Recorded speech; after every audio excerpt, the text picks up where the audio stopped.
Welcome to another great segment of the American Dream, where we bring the best from around the country to talk about the American Dream, real estate, what's taking place in each market around the nation. And right now we're coming to Atlanta and actually have a really great topic to talk about when we talk about people's anxieties, mental health, and how it pertains to real estate. I have some experts here today. They are all licensed professional counselors, psychotherapy, but Tom Andre, he is also a broker in real estate. So this is going to be really fun. We have Tom, we have Wayne Hulan, and Andrew Warnicki. Sorry about that, Andrew. Great to No have you problem. guys.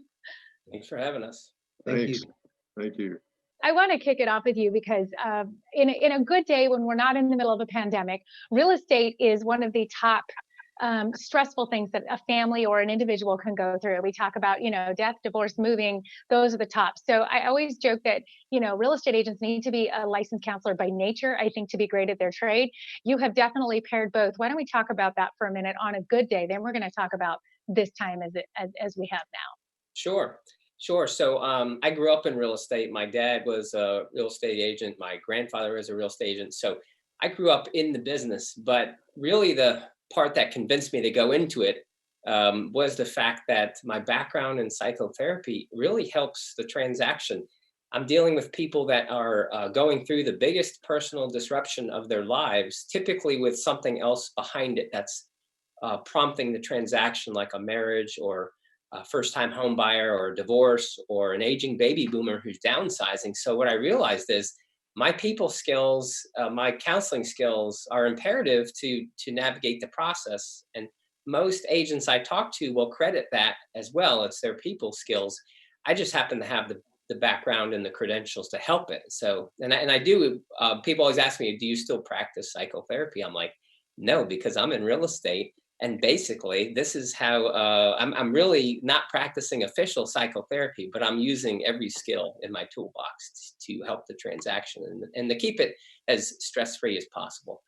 You just hit that head on because you are practicing it every day. And I think that some people may not be aware of that stress. Maybe they haven't had that stressful move yet. It was the first home, so it didn't seem as bad. But I know you've got people dealing with, maybe a widow or husband just passed away and she has to sell. And now you're really handling that in a delicate manner. What are some other examples that you've really had to step up your game as far as just being respectful in your counseling with your client? Sure. The first thing I'll say to that too, if somebody doesn't have the transaction in their background where they've gone through a stressful time period, often they know somebody, a family member who they'll bring up and say, when my grandmother died, we had to sell her house and it fractured my family and now we don't talk anymore. So if it's not a direct firsthand experience, it's close second or third.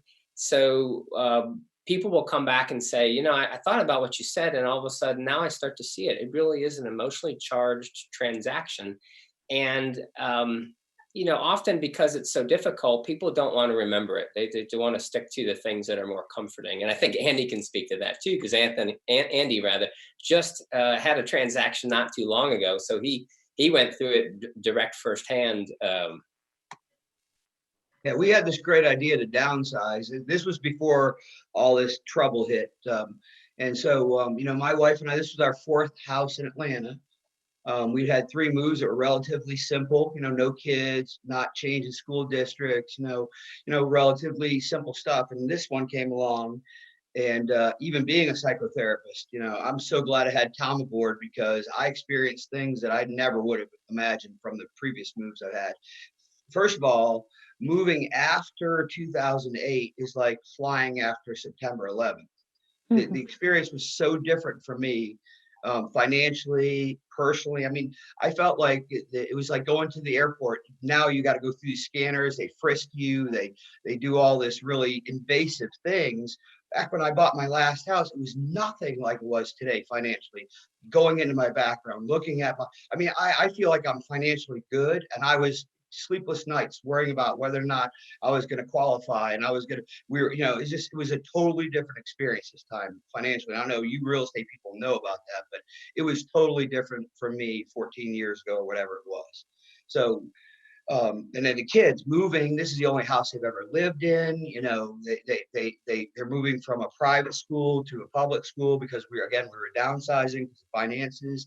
And, you know, never had that experience before. And, you know, Tom, again, being a friend of mine, you know, also a colleague, I mean, he would come and take the kids for a minute to Andretti's, and they'd spend the afternoon in Andretti's, or he'd drive them, you know, around in his car. I mean, he just did so many things that you wouldn't expect, you know, somebody to do. It was just a different experience. It was a much more emotionally supportive experience. Last time I didn't need that. This time I did need that. Just, you know, the wheeling dealing, you know, unfortunately, and Tom will laugh about this, but I sold a house to a type A personality, and I bought a house from a type A personality, and I'm a type A personality. And let me just go ahead and tell you, it was like three gladiators fighting with maces and swords. And Tom talked me through being a 4-year-old, and, you know, and wanting to win, and, you know, all the things that I tell my clients that I wasn't taking into account, because this was emotionally charged, because I'm not a therapist. I'm now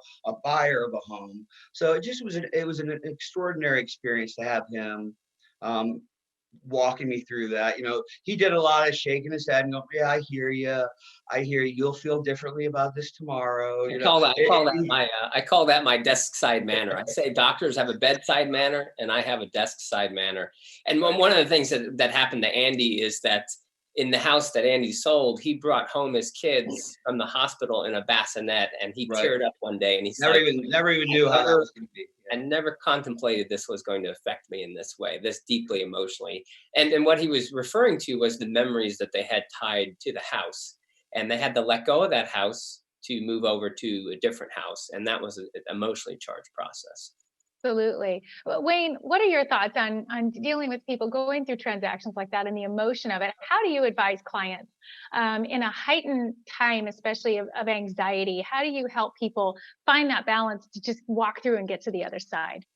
Well, in fact, you have to keep bringing them back to what their intentions are, what the goal of it was, because they get awash in the feelings.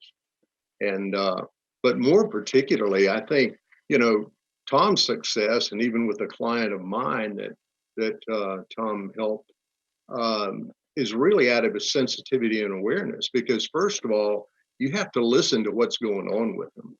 You know, it's that sense that until we value what they have to share with us, they can't take in what we've got to share with them. You know, there's Stephen Covey used to say, first seek to understand, then be understood. And so it requires some real listening without taking things personally. And I think that takes some skill and some insight. And someone asked me, you know, what's the best thing a realtor can do? And I said, take care of themselves first. Because if they don't take care of themselves, they'll get caught up in that. People don't realize that when we encounter someone, the realtor, that's going to have this enormous transaction that's going to affect our lives so dramatically, you know, establishing trust and creating safety and safe dialogue is just essential. The prosody, the tone of your voice, you know, how well you hear what they're saying, even when it doesn't make sense to you, even when, you know, you don't agree with it. They have to feel heard and connected with you, because you've got so much of what matters to them in your hands.